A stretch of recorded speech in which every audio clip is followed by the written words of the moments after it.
What's up, everybody? Jose Ortiz here from PetRockMedia.com, and today we're going to talk about the much anticipated release of the two new flagship systems coming from Sony and Xbox this holiday season: the Xbox Series X and the PlayStation 5 and the potential PlayStation 5 Pro release. Let's talk about them.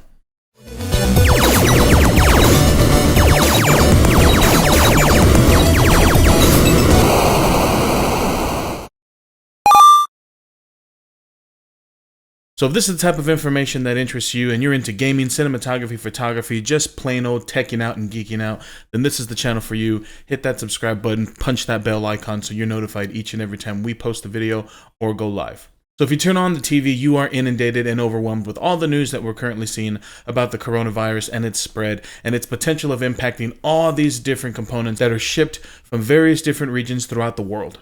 Now, we've been told to expect potential delays throughout the entire world on certain components. We haven't really heard anything official coming from either PlayStation or Microsoft regarding the PlayStation 5 and the Xbox Series X.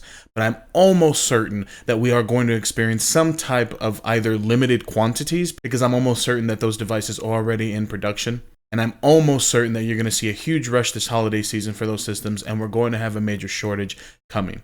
So keep that in mind when you are deciding on what system to get. You're going to want to think about, is this something that you're going to want to have for this holiday season? And if so, how early will you pre-order or stand in line to get one of these systems?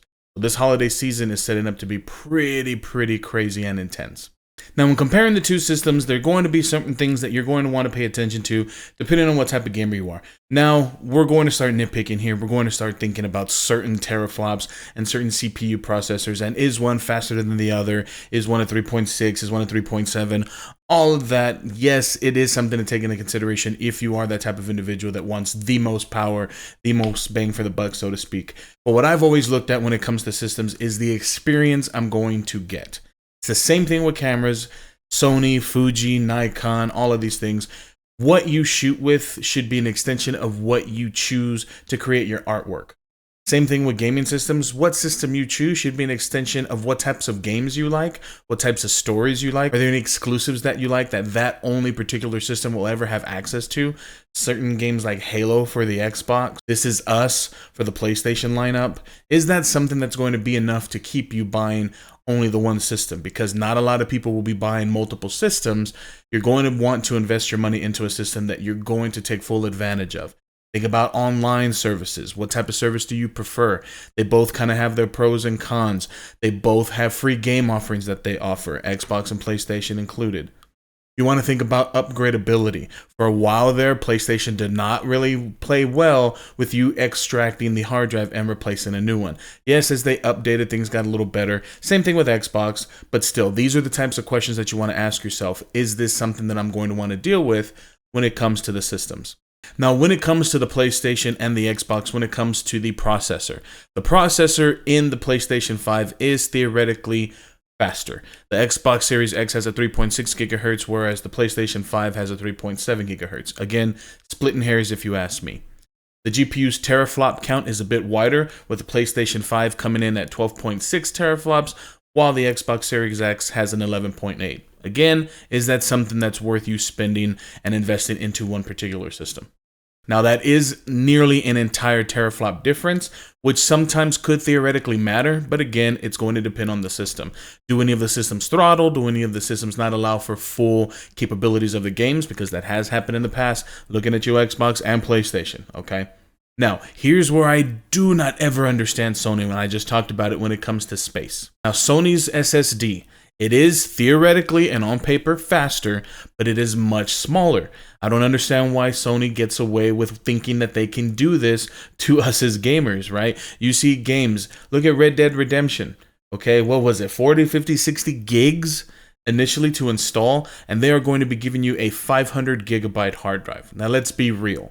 Okay, my SSD NVMe on my hard drive or on my computer here, the Beast, is a 512, but all I use that for is for speedy programs to launch and the OS. All my games I house on my 2.4 terabyte typical spinning platter hard drives. They still hold value. They are incredibly cheap. Each one of those hard drives cost me under $75.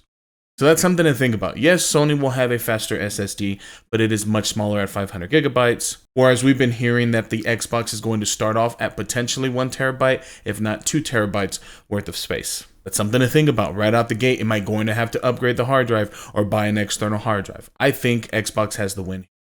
Now both the PlayStation 5 and Xbox Series X will have ray tracing capabilities, but it seems to only show that the PlayStation 5 will have dedicated cores for 3D audio.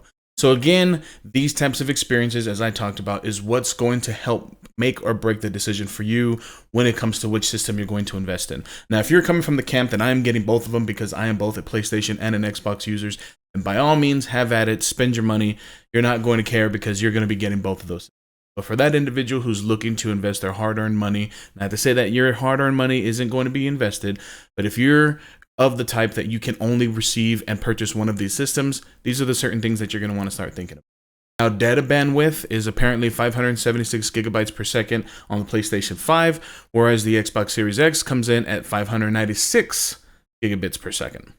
So that's something to think about, and it is kind of curious because the PlayStation 5 is going to apparently have a faster hard drive, as I talked about, and a beefier GPU, along with potentially more RAM, but Xbox is still able to have faster data bandwidth.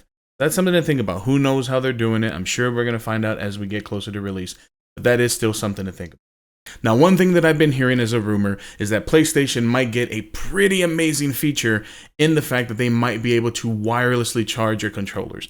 How many times have we had our controllers that we had to have batteries either connected to the system somehow, plugged in against the wall, somehow tethered to a USB port because we're charging the battery as we're playing? How awesome would it be for you to finish playing and then just throwing the controller right on the system and having it wirelessly charged? If PlayStation and Sony is going to be releasing that, that is a major, major win. So these are just some of the characteristics of both systems that should be coming out this holiday season. Let me know in the comments what you think. Is there a system that you are absolutely 100% going to get and you could care less about all of this? It is all about the experience. It is all about how it fits into your lifestyle. Let me know that in the comments below. I am first an Xbox user. Yes, I do have both an Xbox One X and a PlayStation 4. I don't have a PlayStation 4 Pro, and that should tell you right there. I'm not really a big Sony user. The controller is a little small. I don't have massive, massive hands, but it is almost the size of my face, and so the Xbox controller is a little bit better and a little bit more comfortable for me in the hands. But again, let me know what you guys think in the comments down below. Is the PlayStation 5, which appears to be a little bit better, and with the potential release of the PlayStation 5 Pro, is that something that interests you and you're going to be getting immediately? Or are you a hardcore Xbox user such as myself, and it doesn't matter because you have a lifestyle that fits well with the Xbox Series X, and you're going to be investing day one with that particular system? Let me know in the comments. Again, if this type of content interests you, don't forget to hit that subscribe button and punch that bell icon. This is Jose Ortiz from PetRockMedia.com signing out once again. Peace.